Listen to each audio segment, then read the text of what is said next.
عسلامة ومرحبا بكم من جديد في كويزين سحر. اليوم باش نعملوا مع بعضنا روسيت تونسية سهلة وبنينة اللي هي البوزة. شوفوا مع بعضنا المقادير. هوني عندي 200 جرام بفريوة، عرشتهم في الفور وخليت نحيت لهم قشرتهم، كعبات خليتهم بالقشرة بالعاني باش تعطينا اللون مزيان. عندي 100 جرام سكر، 50 جرام نشا، لتر حليب. نرحيو البفريوة، كل واحد حر كيفاش يحب يعملها. فما شكون يحب يعملها بات اللي تقر زيتها، فما شكون يحب يدو باش يرحيها.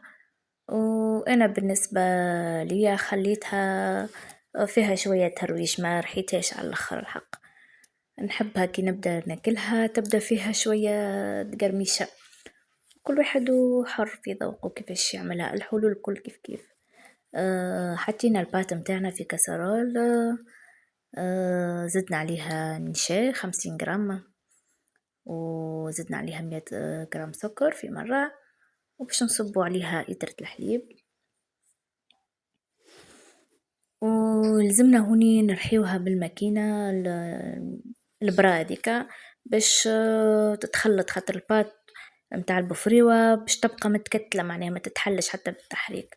هوني كما تشوفوا حليتها بالبرا، رحيتها، حطيتها على الغاز من با 10 مينوت وتطيب البوزة.